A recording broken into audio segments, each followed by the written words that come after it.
Tiningnan ko siya, umiling, hindi na kailangan, dyan ka na lang umupo, okay din naman dito. May pag-aalangan sa mukha ni Leo Garcia. Tinapak ko ang balikat niya, okay lang talaga, isang upuan lang naman to. Sige, dahil unang araw sa trabaho, kahit sobrang abala na sa sales department, wala pa rin kaming ginagawa. 5 minuto bago ang oras ng uwian, nakatanggap ako ng text mula kay Mira Cruz, sinabing huwag akong magmadaling umuwi pagkatapos ng trabaho, hintayin ko siyang sabay kaming umalis. Kaya pagdating ng oras ng uwian, nagligpit na ng gamit sina Dennis De Los at Leo Garcia, pero ako ay hindi nagmamadali, tapos nagdahilan akong pupunta sa banyo, hindi sumabay sa kanilang dalawa pababa. Nagtagal ako sandali sa banyo bago lumabas, tapos sumakay ng elevator pababa sa underground parking lot. Naghihintay na sa akin doon si Mira Cruz. Naglakad akong parang magnanakaw, palihim na bumaba ng elevator, naglakad papunta sa kotse ni Mira Cruz. Paglapit ko pa lang, agad binuksan ng driver ang pinto sa likod. Mabilis akong sumakay, mabilis lang, umalis na ang kotse sa parking lot. Pagkasakay ko pa lang, sumiksik na si Mira Cruz sa kondongan ko, dumampi ang mainit niyang labi sa mukha ko. Unang araw sa trabaho, kumusta ang pakiramdam? Tiningnan ko siya, nag-isip, okay naman, unang araw sa trabaho, napaka-relax. Nagtanong si Mira Cruz, bakit hindi ka pumunta sa ibang departamentong mas magaan? Hinaplos ko ang nakapout niyang mukha, okay naman talaga ang sales department, pwede pang sanayin ang sarili. Nang makita niyang desidido ako, hindi na nagsalita pa si Mira Cruz. Tutal nakapagutos na siya, hindi ba't maiintindihan ng mga nasa ilalim niya ang ibig niyang sabihin. Niyakap ni Mira Cruz ang mukha ko, para ay celebrate ang unang araw mo sa trabaho, ililibre kita ng pagkain. Umiling ako, naghihintay na sina nanay at tatay sa bahay, sinabi rin nilang gusto nilang ay celebrate ka, umuwi na tayo. Gustong-gusto ni Mira Cruz na marinig akong nagsasabi ng, umuwi, nagbibigay ito sa kanya ng pakiramdam ng pag-aari, sige, uwi na tayo. Pagka-uwi namin, bumalik muna ako sa kwarto para magpalit ng damit bago bumaba para kumain. Nang makitang sumunod sa akin si Mira Cruz papasok, hindi maganda ang itsura ni Clara De Los. Dahil nandyan pa si nanay, hindi niya maipakitang hindi siya masaya. Bumaba ako, tumakbo para umupo sa tabi ni nanay. Nakangiting nagtanong si nanay, Paulo De Los anak, unang araw sa trabaho, kumusta ang pakiramdam? Tumango ako at ngumiti, oo, okay naman. Malaki ang kumpanya ni Mira, naging maayos din ang interview ko, nakakilala pa ako ng 2 bagong katrabaho. Natuwa rin si nanay nang marinig kong naging maayos ang lahat sa trabaho. Tiningnan niya si Mira Cruz, Mira iya, sa kumpanya sa susunod, pakialagaan mo si Paulo De Los ha. May tamang ngiti sa mukha ni Mira Cruz, huwag po kayong mag-alala, Tita De Los. Para ay celebrate ang unang araw ko sa trabaho, espesyal na naghanda si nanay ng isang mesang puno ng pagkain na nakakahilo sa dami. Sa piging, walang tigil ang paglalagay ng pagkain sa akin ng lahat. Sa isang iglap lang ay naging isang maliit na bundok na ang laman ng bowl ko. Alam kong iyon ang pagmamahal ng pamilya, kaya hindi ako tumanggi.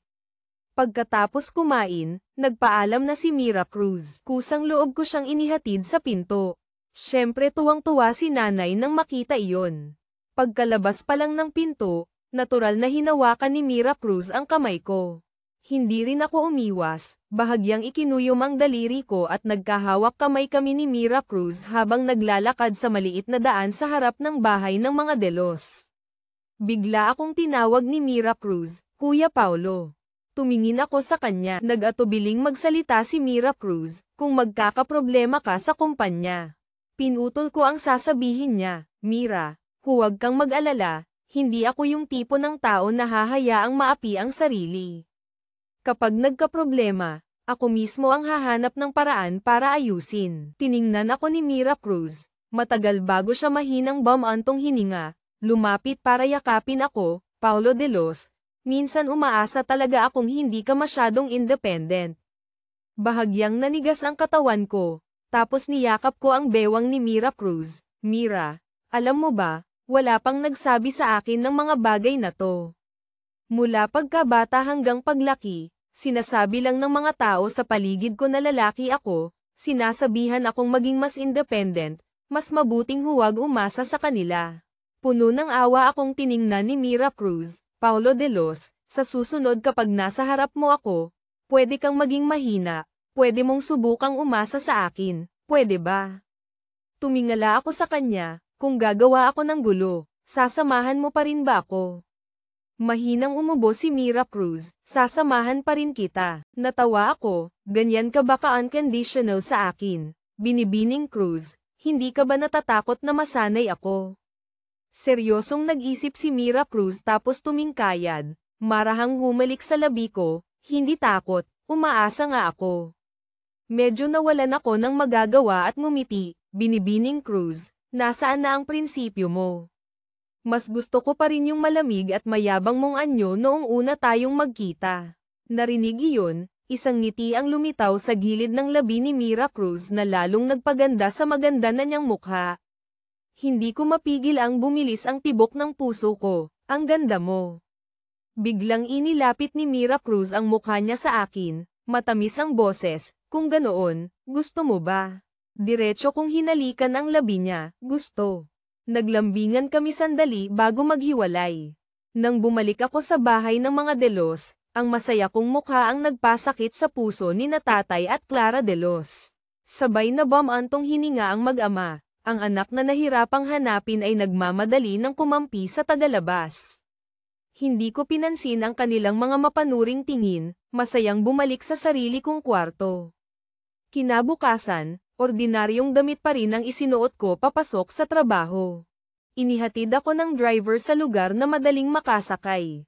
Sa pagkakataong ito, pinili kong sumakay ng bus papunta sa kumpanya, nagkataong nakasabay ko si Leo Garcia.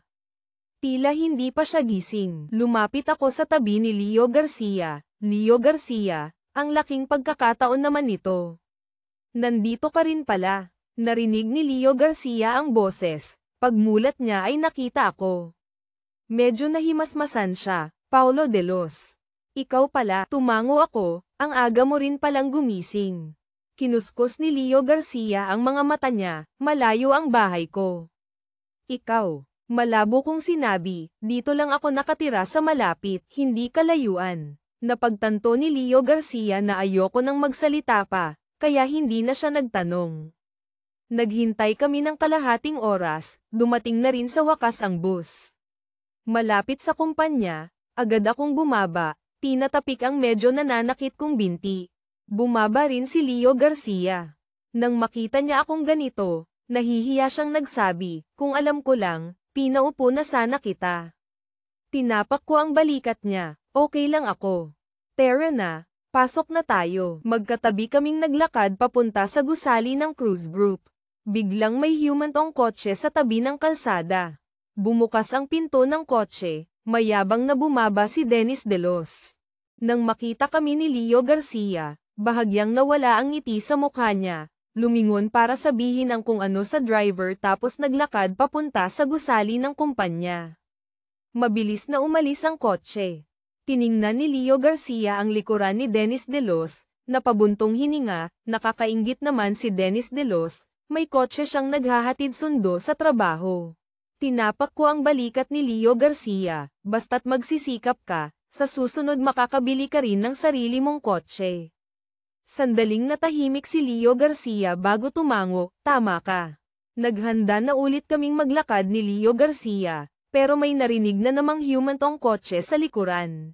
Lumingon kami, nakita lang namin ang driver na mabilis na bumaba, umikot papunta sa pinto sa likod, magalang na binuksan ang pinto. Si Mira Cruz na nakasuot ng mamahaling suot ay bumaba mula sa likod na upuan, dumiretso papunta sa pinto ng kumpanya, hindi tumitingin sa gilid. Paglabas pa lang ni Mira Cruz, diretsong natulala si Leo Garcia. Nakadikit ang tingin niya kay Mira Cruz at hindi na maalis. Walang kamalay-malay na lumingon si Mira Cruz. Dumaan ang tingin niya kay Leo Garcia, marahang tumigil sa akin ng isang segundo, tapos tila walang nangyari na umiwas ng tingin, parang hindi talaga ako kilala. Ako naman, para iwasang mapansin, nang tumingin si Mira Cruz, agad akong tumalikod, pero palihim na ngumiti ang gilid ng labi ko. Pagkaalis ni Mira Cruz, tila sakalang natauhan si Leo Garcia, si Boss Cruz ba yun? Tumango ako, pero ang mga mata ni Leo Garcia ay puno ng paghanga, ang ganda pala ni Boss Cruz. Bata pa at magaling. Napakagaling niya talaga. Tumingin ako sa direksyon kung saan umalis si Mira Cruz. Bamulong, oo nga, napakagaling niya talaga. Nakatuon pa rin ang isip ni Leo Garcia kay Mira Cruz, hindi niya napansin ang sinabi ko. Si Mira Cruz, bilang CEO ng Cruz Group, ay may sariling elevator para umakyat at bumaba, kaya hindi na kailangang makipagsiksikan sa mga empleyado. Pagpasok sa elevator, bahagyang ngumiti si Mira Cruz. Kahit nananatiling malamig ang itsura ng CEO, naramdaman ni Mark Castro ang maganda niyang mood. Pumasok kami ni Leo Garcia sa opisina. Pagkaupo ko pa lang, may lumapit na sa mesa ko, sabi ni manager pagdating mo raw, pumunta ka sa opisina niya. Pagkasabi niyon, umalis na ang taong iyon. Kahit nagtataka ako, pumunta pa rin ako sa opisina ng manager. Tumayo ako sa harap ng pinto ng opisina ng manager, itinaas ang kamay at kumatok ng 2 beses, "Manager, ako po ito." Ilang segundo ang lumipas bago narinig mula sa loob ang boses ni Diana Morales, "Pasok." Itinulak ko ang pinto papasok, tumayo sa may pinto, "Manager, pinapatawag niyo po ako." Puno ng ngiti ang mukha ni Diana Morales. Naramdaman ko ang pagiging alerto. Kumaway siya sa akin, "Paulo de los anak, anong ginagawa mo dyan sa pinto? Pasok ka, upo ka." Maingat kong tiningnan si Diana Morales, pumasok pa rin ako sa opisina ng manager, umupo sa tapat ni Diana Morales, "Manager, ano pong kailangan nyo sa akin?" Si Diana Morales na may mapanuksong mukha, "Paulo de los anak, wala naman, gusto lang kitang makausap. Sa resume mo hindi nakasulat ang sitwasyon ng pamilya mo. Gusto kong itanong kung anong trabaho ng mga magulang mo." Nang marinig ko ito, halos alam ko na kung ano ang gustong gawin ni Diana Morales. Naghihinala siya sa pagkatao ko. Seryoso kong sinabi, parehong ordinaryong tao lang ang mga magulang ko. Housewife ang nanay ko, ang tatay ko naman ay maliit na boss lang ng isang sari-sari store. Yumaman ang pamilyang De Los dahil sa mga pang-araw-araw na gamit. Sabihin na nating sari-sari store, pwede naman siguro. At ang nanay ko naman ay talagang nasa bahay lang at hindi nagtatrabaho, sabihin na nating housewife, hindi ba mali? Pagkatapos marinig iyon ni Diana Morales, matagal niya akong tiningnan ng may pagdududa, talagang nagbubukas lang ng sari-sari store ang tatay mo. Nagmamadali akong tumango, opo, kung mayaman ang tatay ko, magpapakahirap pa ba akong magtrabaho? Tama po ba, manager? Hinaplos ni Diana Morales ang baba niya, may punto ka rin. Bahagya lang akong ngumiti, "Manager, may iba pa po ba kayong kailangan? Kung wala na po, lalabas na ako." Hindi ko alam kung ano ang iniisip ni Diana Morales, iwinagayway niya ang kamay niya para palabasin ako. Nang makarating ako sa pinto ng opisina, bigla niya akong tinawag ulit, "Sandali. Tawagin mo si Dennis De Los dito para sa akin." Sige po. Pagkalabas ko, lumapit ako sa pwesto ni Dennis De Los na naglalaro ng game sa trabaho, "Pinapatawag ka ni manager sa opisina." Tumingala si Dennis De Los at tiningnan ako bago bitawan ang keyboard, pumunta sa opisina ng manager. Bumalik ako sa pwesto ko. Lumapit si Leo Garcia kay Paulo De Los. "Bakit ka raw pinatawag ng manager?" tanong nito. "Wala naman," sagot ni Paulo De Los. "Tinanong lang ako tungkol sa ilang bagay." Napaisip si Leo Garcia. "Sa tingin mo, tatawagin din kaya ako ng manager mamaya?" Nagkibit balikat lang ako. "Ewan ko. Malalaman natin paglabas ni Dennis De Los." Bumalik si Leo Garcia sa pwesto niya na halatang dismayado. Matagal na nanatili si Dennis De Los sa loob ng opisina ng manager bago lumabas. Paglabas niya, personal pa siyang inihatid ng manager hanggang sa pintuan, na may ngiting mapanuyo at sip-sip. Talagang plastic. Sige po, manager, babalik na ako sa trabaho, sabi ni Dennis De Los. Yumuko-yuko pa ang manager. Sige, sige, dahan-dahan ka lang. Nananatiling tensyonado si Leo Garcia sa kanyang upuan, iniisip na siya na ang susunod na tatawagin. Ngunit naghintay siya ng naghintay, walang nangyari. Paglingon niya sa opisina, nakabalik na ang manager sa loob. Si Dennis De Los naman ay bumalik na rin sa kanyang pwesto. Hindi napigilan ni Leo Garcia ang kuryosidad. Lumapit siya kay Dennis De Los. Anong kailangan sa'yo ng manager? Sinulyapan siya ni Dennis De Los at ngumisi ng mapakla. Bakit ang dami mong tanong? Magtrabaho ka na lang, bawasan ang tanong. Natigilan si Leo Garcia sa sinabi nito at hindi na naglakas loob pang magtanong ulit. Hindi nagtagal, ako naman ang tinawag sa opisina ng manager. Sa pagkakataong ito, hindi na kasing sip-sip ng dati ang mukha ni Diana Morales. Pagpasok ko, agad niyang isinara ang pinto. Tumunog ang alarma sa isip ko. Dinukot ko ang kamay ko sa bulsa at pinindot ang voice recorder doon. Humarap si Diana Morales, na may maalay at nakakadiri ang tingin. Ngumiti siya at bumalik sa likod ng kanyang mesa para umupo. Paulo De Los, huwag mong isiping hindi kita ginagabayan bilang manager mo. Ito ang unang aral pagpasok mo sa lipunan. Tinaasan ko siya ng kilay. Oh, anong unang aral? Sumandal si Diana Morales ng tamad, ipinatong ang mga kamay sa braso ng kanyang upuan, at sinuri ako mula ulo hanggang paa bago ngumiti. Paulo De Los, bago ka lang sa kumpanya, wala ka pang koneksyon o background. Alam mo ba kung paano ka mabilis na makatatayo sa sarili mong mga paa? Nanlamig ang tingin ko. Paano makatatayo? Suminghal si Diana Morales, halatang hindi inaasahan na hindi ko agad nagets, kaya napilitan siyang maging direkta. Gumawa siya ng senadoryas ng pagbibilang ng pera gamit ang kanyang mga daliri, at sinabi ng dahan-dahan, sumipsip sa nakatataas. Naintindihan mo? Pahiwatig ba ni Diana Morales? Hindi. Diretsahan na ito. Malinaw na sinasabi ni Diana Morales na basta't handa akong sumipsip sa kanya, mabilis akong makakaangat sa kumpanya. Pero syempre, hindi ako papayag. Kahit wala akong background bilang anak ng pamilyang Jiang, hindi ko kailanman susuhulan si Diana Morales para lang sa isang trabaho. Inilabas ko ang aking cellphone, binuksan ang video recording function, itinutok ito sa malaking mukha ni Diana Morales, at nagsimulang mag-record. Sige na, Manager Trayo, ano nga ulit yung sinabi mo kanina? Pakisabi ulit. Nakita ni Diana Morales na direkta kong kinuha ang cellphone ko para mag-video, kaya natigilan siya. Ilang sandali pa bago siya nakabawi at sinubukang agawin ang cellphone ko. Pero handa ako, kaya agad akong umiwas. Uy, Manager Trayo, huwag kang mahiya, magsabi ka naman ng ilang salita sa camera. Mataba si Diana Morales dahil sa katakawan, paano siya mananalo laban sa isang binatang tulad ko. 2 ikot pa lang sa opisina ay hingal na siya. Binabalaan kita, burahin mo agad yung video sa cellphone mo. Kundi tinaasan ko siya ng kilay, walang pakialam. Oh, may lakas ka pang magbanta sa akin. Kung may tapang ka, ituloy mo, kundi ano. Maniwala ka man o hindi, isang reklamo ko lang, mapapatalsik ka agad. Namutla ang mukha ni Diana Morales. Maliit na manager lang siya, na umakyat sa posisyon dahil sa koneksyon. Kung gagawa talaga ako ng ikasisira ng kasalukuyang trabaho niya, hindi ito sulit para sa kanya. Kaya, tumigil si Diana Morales sa paghabol sa akin.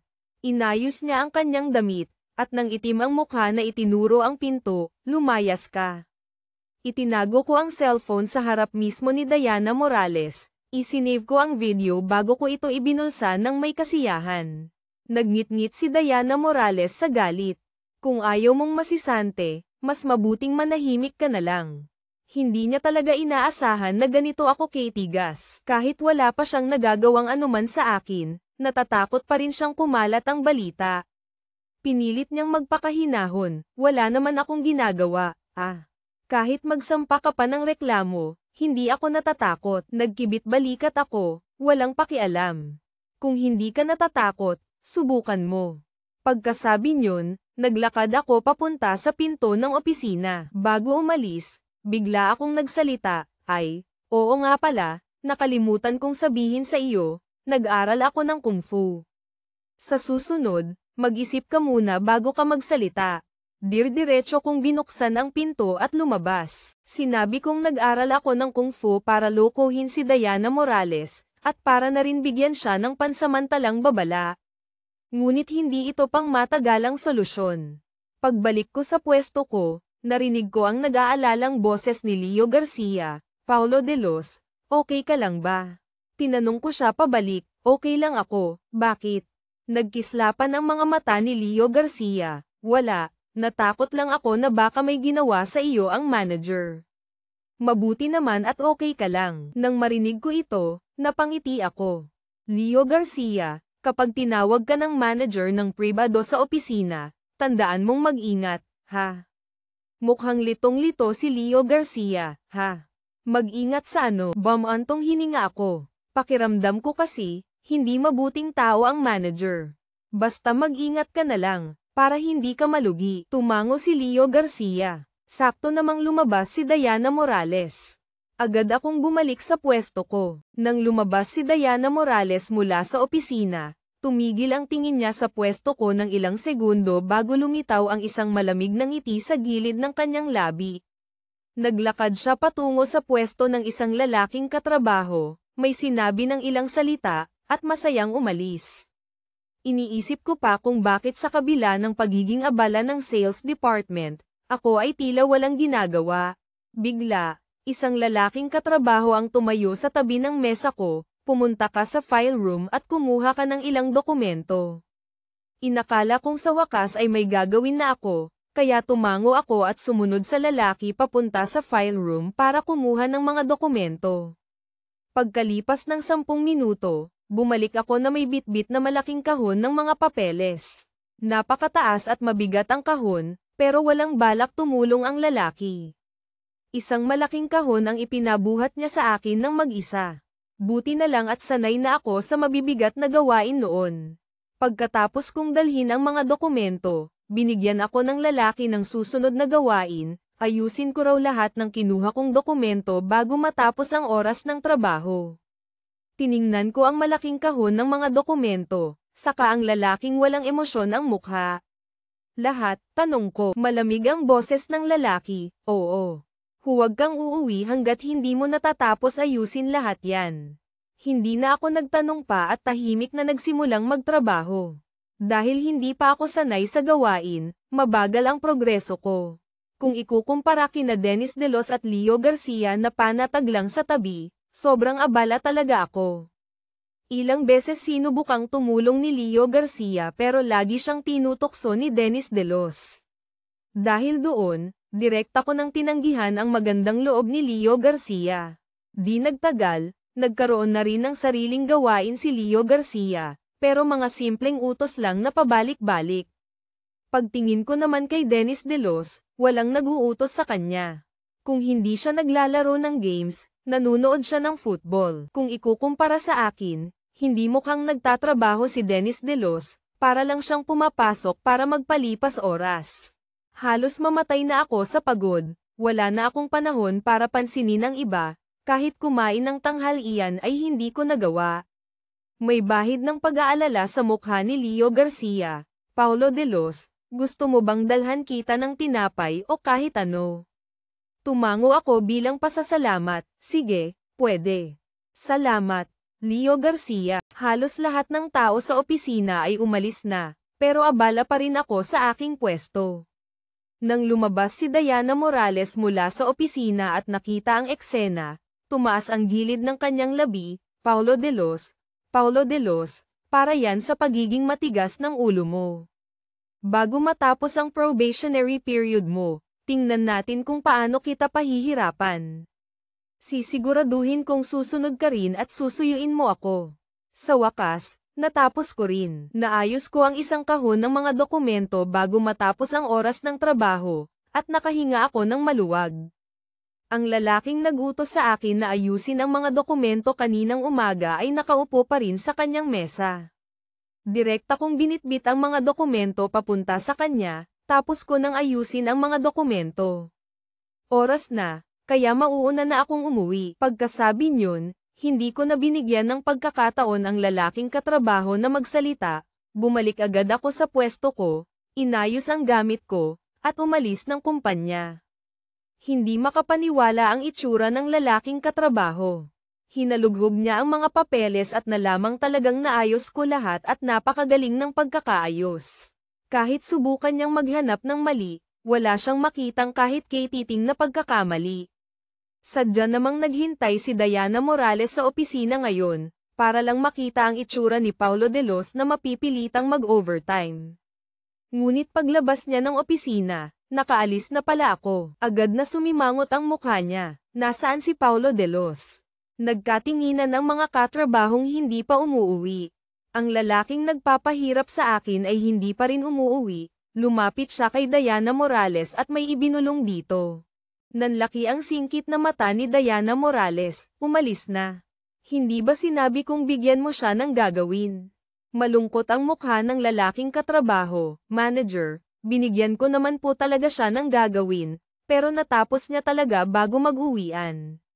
Pagkatapos, pagpatak ng oras ng uwian, umalis agad ito. Nang marinig ito ni Diana Morales, nang itim ang mamantika niyang mukha, bukas, dagdagan mo pa ang ipapagawa mo sa kanya.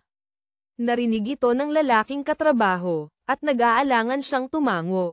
Hindi nagtagumpay si Diana Morales na pahirapan ako, kaya umalis siyang galit na galit. Kinabukasan, pumasok ako sa opisina na sariwa ang pakiramdam. Tulad kahapon, inatasan na naman ako ng lalaking katrabaho. Sa pagkakataong ito, 3 kahon na ng dokumento ang kailangan kong ayusin. Tiningnan ko ang mga dokumento, at casual na dumaan ang tingin ko sa petsa sa mga ito. Mga dokumento mula pa ilang taon na ang nakalipas, kailangan pa ba talagang ayusin? Siya ba ang tanga o ako? Medyo hindi mapakali ang tingin ng lalaking katrabaho, pero matigas pa rin ang bibig niya. Intern ka lang, kung anong ipagawa sa'yo, gawin mo. Huwag kang maraming Saturday. Buhatin mo na yan. Sinulyapan ko siya, at biglang sumili ang ngiti sa gilid ng labi ko. Sige. Isa-isa kong binuhat ang mga kahon ng dokumento papunta sa pwesto ko at, tulad kahapon, nagsimula akong mag-ayos. Nang makita ito ng lalaking katrabaho, tumango siya ng may kasiyahan at bumalik sa kanyang pwesto para magsimulang magtrabaho. Mukha akong sobrang abala, pero pakitang tao lang. Napatunayan ko nang ang mga gawaing ibinibigay sa akin nitong 2 araw ay sadya para pahirapan ako. Ang mga dokumentong ito ay malamang hindi na rin importante. Dahil hindi na ito importante, hindi na ako magpapakatanga tulad kahapon na hindi kakain ng tanghalian at mananatili sa opisina para mag-ayos ng mga dokumento. Pagsapit ng tanghali, tumayo ako para kumain sa employee canteen ng kumpanya. Nang makita ito ng lalaking katrabaho, agad siyang tumayo mula sa kanyang upuan. Paulo de Los, saan ka pupunta?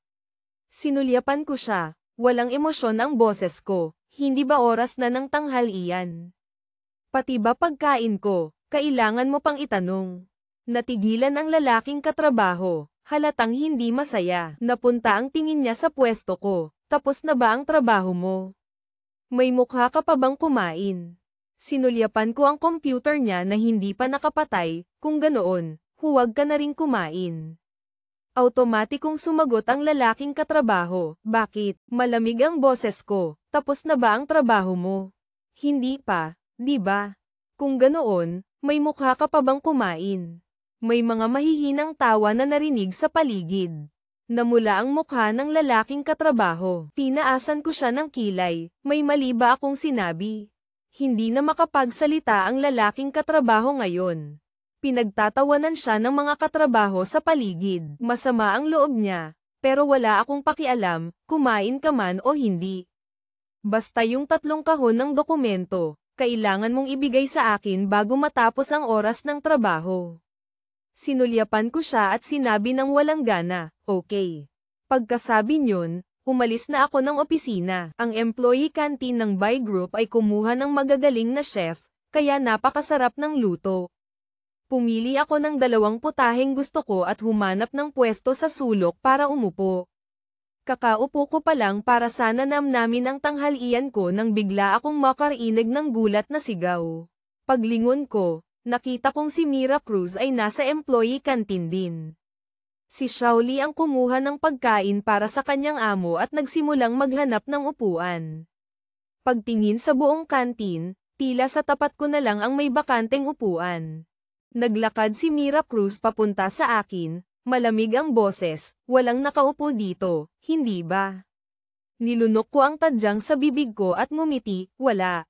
Diretsyong umupo si Mira Cruz sa tapat ko. Inilapag ni Shaoli ang tray ng pagkain sa harap ni Mira Cruz at naghanap na ng sariling upuan. Kinuha ni Mira Cruz ang chopsticks at nagsimulang kumain. Napansin kong halos lahat ng mata ay nakatingin sa amin. Kalmado akong kumain at mahinang nagtanong, bakit ka napunta sa employee canteen? Walang pagbabago sa mukha ni Mira Cruz, minsan, pumupunta ako dito para tumikim. Hindi naman masama ang pagkain dito. Ginamit ko ang pagkilos ng pagkain para itago ang ngiti sa gilid ng labi ko. Pumunta lang pala para tikman ang pagkain sa kantin. Tiningnan ako ni Mira Cruz. Agad akong yumuko at nagkunwaring kumakain. Mahina siyang nagsalita, dahil alam kong makikita-kita sa kantin. Pakiramdam ko, kung hindi ako kakain ng mabilis, mabubuking ako. Pagkatapos kumain ng mabilis, binitbit ko ang walang lamang tray at tumayo, CEO Bay, dahan-dahan lang po sa pagkain. Hindi ko na kayo iistorbohin. Pagkasabi niyon, mabilis akong umalis sa pwesto ko. Hindi nagtagal pagkaalis ko, umalis na rin si Mira Cruz dala ang kanyang tray. Ang mga lalaking katrabaho na gustong makisalo sa mesa ni Mira Cruz ay nagngit-ngit sa galit. Nakasakay si Mira Cruz sa elevator pabalik sa opisina nang bigla siyang makatanggap ng text mula sa akin, huwag ka nang pumunta sa employee canteen bukas. Hindi niya naintindihan, nagtanong siya, bakit? Sumagot ako, kapag pumunta ka pa ng ilang beses, baka hindi ko na maitago ang nararamdaman ko para sa iyo. Pagbalik ko sa aking pwesto, saka ko lang natanggap ang sagot ni Mira Cruz, isang maikling salita lang, sige. Ang mga lalaking katrabaho na gustong makasabay si Mira Cruz ay pinutol ko ang kanilang mga balak sa isang pangungusap. Isa si Dennis De Los sa kanila. Huli siyang dumating, hindi niya nakita ang eksena naming pagkain ni Mira Cruz sa iisang mesa, pero nalaman pa rin niya ito mula sa bibig ng ilang lalaking katrabaho. Kahit bago lang si Dennis De Los, maganda ang kanyang relasyon sa iba, marahil dahil galante siya. Sa loob lang ng ilang araw, mabilis na nagkaroon si Dennis De Los ng ilang mga alipors. Ang balitang nakasabay ko sa pagkain si Mira Cruz sa employee canteen ay galing mismo sa mga lalaking katrabahong naroon. Nang marinig ito ni Dennis De Los, halos sumabog siya sa galit. Natakot siya na kung mapansin ako ni Mira Cruz, mawawalan na siya ng pagkakataong makipag-alyansa sa kasal kay Mira Cruz. Kaya pagbalik niya mula sa employee canteen, galit na nagpunta si Dennis De Los sa tabi ng mesa ko, Paulo De Los, hayop ka. Pagkasabi niyon, itinaas ni Dennis De Los ang kamao na akmang susuntukin ako. Direkta kong hinawakan ang pulso niya, Dennis De Los, may sakit ka ba? Kung may sakit ka, magpagamot ka, huwag kang magwala sa harap ko. Nanlisik ang mga mata ni Dennis De Los sa akin, Paulo De Los, bitawan mo ako. Ngumisi ako ng malamig, bitawan ka. Para suntukin mo ako, hindi maialis ni Dennis De Los ang kamay niya kaya nanlisik na lang siya ng tingin sa akin, may mukha ka pang gumawa, tapos takot kang pag-usapan. Wala na akong masabi. Ano bang ginawa ko? Ang ingay namin ay nakaakit ng maraming usisero. Sa harap ng lahat, inakusahan ako ni Dennis De Los na nilalandi ko si Mira Cruz. Nang marinig ko ito, sandaling natulala ang isip ko. Nang makitang hindi ako nagsasalita, inakala ni Dennis De Los na inaamin ko ito kaya lalo siyang naging mayabang sa panunukso. Paulo De Los, hindi ka man lang tumingin sa sarili mo. Nangangarap ka pa sa isang tulad ni CEO Bay. Karapat-dapat ka ba? Talagang natawa ako. Kung hindi ako karapat-dapat, ikaw ba? Hindi ka man lang tumingin sa salamin kung anong itsura mo. May mga mahihinang tawa na narinig sa paligid. Namula at namutla ang mukha ni Dennis Delos dahil sa sinabi ko, mas makulay pa kaysa sa color palette. Tinaasan ko siya ng kilay. Alam mo ba kung anong nangyari bago ka sumugod sa akin? Sino ka ba? Alam kong nagmamadali ka, pero hindi pwedeng kung ano-ano na lang ang lumalabas sa bibig mo. Lalong nagalit si Dennis Delos, Paulo Delos, naglakas loob ka pang murahin ako. Hindi pa sapat na sinuhulan mo ang manager, nilalandi mo pa si CEO Bay. Hindi ko na napigilan, direkta kong sinampal si Dennis Delos, alam kong masakit kang magsalita, hindi ko akalaing ganyan kasakit. Sumipsip ako sa manager. Ngayon, linawin natin. Saan mo nakitang sinuhulan ko ang manager? Nakita mo bang nagbigay ako ng pera sa kanya o nakita mo bang inilibre ko siyang kumain? Kung hindi mo ito lilinawin ngayon, hindi kita patatahimikin. Paninirang puri yan, sinasabi ko sa'yo. Hindi inaasahan ni Dennis Delos na ganito ako katapang. Noong una, akala niya kapag sinabi niyang sinuhulan ko ang manager sa harap ng lahat ay mapapahiya ako ng husto, hindi niya inakalang direkta akong lalaban. Nang marinig ng lahat ang sinabi ni Dennis Delos na sinuhulan ko si Diana Morales, lahat sila ay tumingin sa akin ng may kakaibang tingin. Gayunpaman, nang makita nila akong matapang na humarap kay Dennis Delos, natulala rin sila. Nagutal-utal si Dennis Delos, hindi siya makapaglabas ng litrato o video, halatang sinasadya niyang dungisan ang pangalan ko. Isang mas matandang babaeng katrabaho ang hindi nakatiis at nagsalita, Dennis Delos, nakita mo ba talaga si Paulo Delos na nanuhol sa manager? Pwedeng malaki o maliit ang bagay na ito, huwag ka namang basta na lang magsalita at manayro ng tao. Sumang-ayon ng isang babaeng katrabaho na hindi gusto si Dennis Delos, oo nga, oo nga. Kung ikaw ang mapagbintangang nanuhol sa manager, matutuwa ka ba? Ang mga lalaking katrabaho naman na nanunood lang ay nagsimulang umawat, tama na, tama na. Nasa iisang departamento lang tayo, magkikita pa rin tayo. Tiningnan ko ang lalaking katrabahong umaawat, at ngumisi ako ng malamig. Kung sabihin ko sa iba na maikli ka, matutuwa ka ba? Lahat ng lalaki ay sensitibo kapag sinabihang maikli. Isang pangungusap ko lang ay pinatahimik ko ang lalaking katrabahong iyon. Ang ilan pang gustong umawat ay tumahimik na rin nang marinig iyon. Tumingin ako kay Dennis Delos, mapatla na ang mukha niya sa takot. Iwinaksi ko ang kamay niya at sinabi ng may awtoridad, "Humingji ka ng tawad sa akin." Hindi makapaniwala ang mukha ni Dennis Delos, tumingin siya sa akin, "Gusto mong humingi ako ng tawad sa'yo?" "Bakit naman?" Ngumisi ako ng malamig at nagtanong pabalik, "Pinagbintangan mo ako ng walang ebidensya, hindi ba ako karapat-dapat sa isang paumanhin?" Labag sa loob ni Dennis Delos. Sakto namang lumabas si Diana Morales mula sa opisina. "Anong ginagawa niyo? Bakit kayo nagkukumpulan dito? Masyado bang kaunti ang trabaho niyo?" Agad na nagsiyalisan ang mga usisero.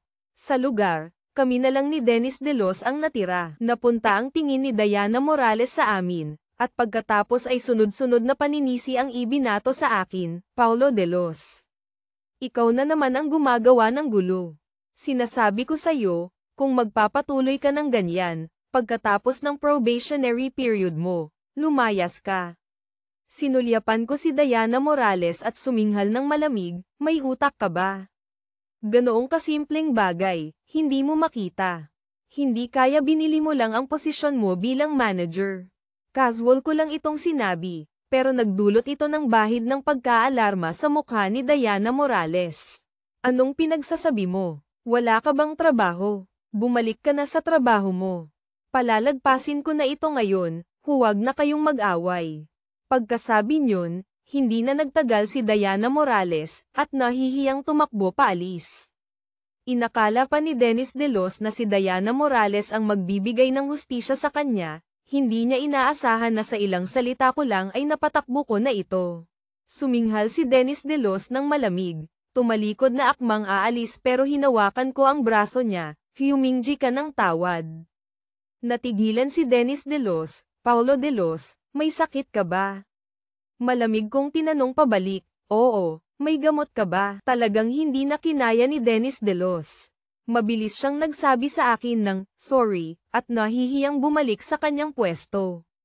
Nakuha ko na ang paumanhin ni Dennis De Los. Daglian kong sinulyapan ang mga katrabaho. Pinagbintangan ako ni Dennis De Los na sinuhulan ko si Diana Morales. Kung hindi ko ito naayos ng maayos, agad iisipin ng iba na nababahala ako, at talagang may hindi tamang relasyon kami ni Diana Morales. Ang pinakamagandang paraan ay magwala, para takutin silang lahat. Medyo maganda ang mood ko, bumalik ako sa pwesto ko, at nagsimulang maging abala sa trabaho. Buong hapon, tahimik ang opisina. Hindi na naglakas loob si Dennis De Los na guluhin ako. Si Leo Garcia naman ay ilang beses na gustong magsalita pero nag-aalangan, at sa huli ay wala siyang nasabi. Bago matapos ang oras ng trabaho, binitbit ko ang mga naayos kong dokumento papunta sa mesa ng lalaking katrabaho. Tapos na ang trabaho ko. Oras na ng uwian, mauuna na ako.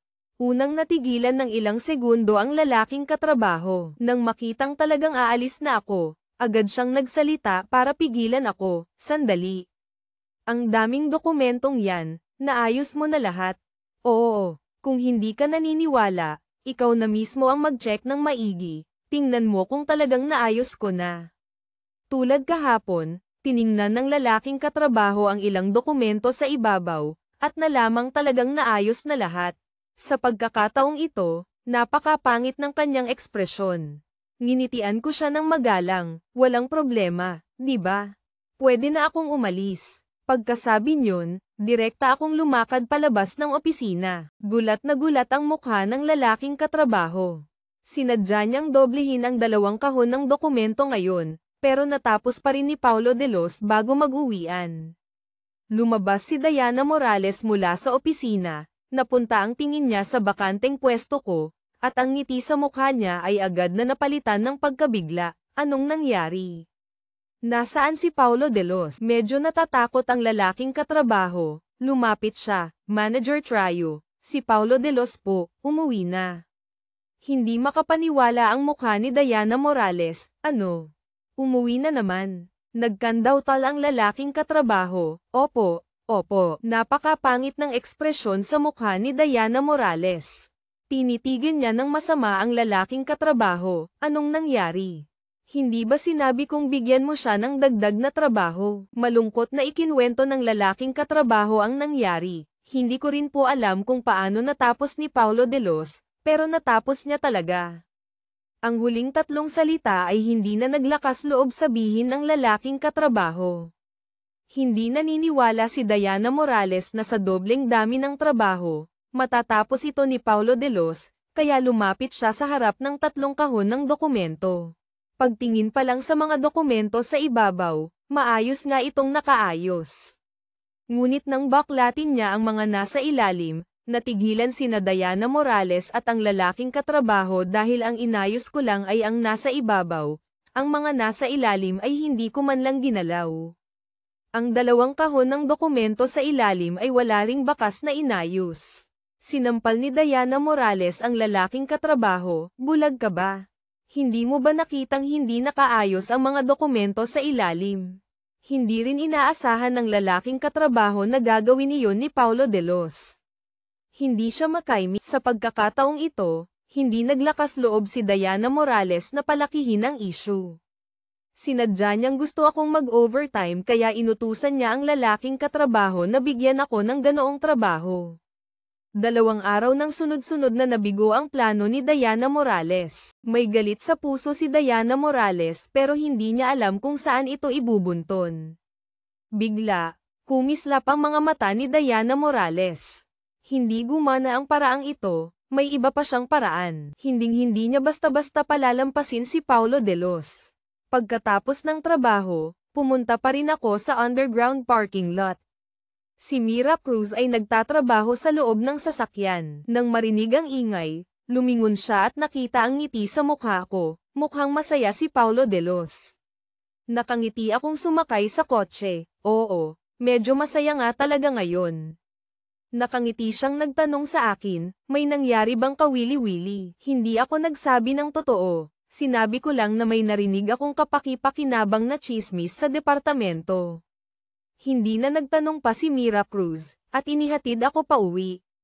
Kinabukasan, hindi maganda ang panahon, mukhang uulan. Natakot ang driver na mahirapan akong sumakay ng bus, kaya pinilit niya akong ihatid malapit sa kumpanya. Alam kong mabuti ang intensyon ng driver, kaya hindi na ako tumanggi. Pagdating ko sa opisina, bumuhos ang malakas na ulan sa labas. Nang dumating si Leo Garcia, basang-basa siya, mukhang kawawa at kaawa-awa. Agad kong inabot ang panyo ko. Leo Garcia, okay ka lang ba? Nagpasalamat si Leo Garcia, tinanggap ang panyo ko, at pinunasan ang mukha.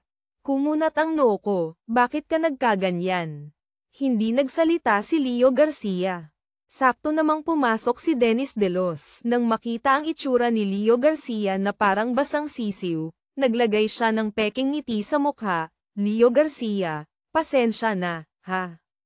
Masyadong malakas ang ulan kanina, baka hindi ka nakita ng driver namin, kaya natalsikan ka ng tubig.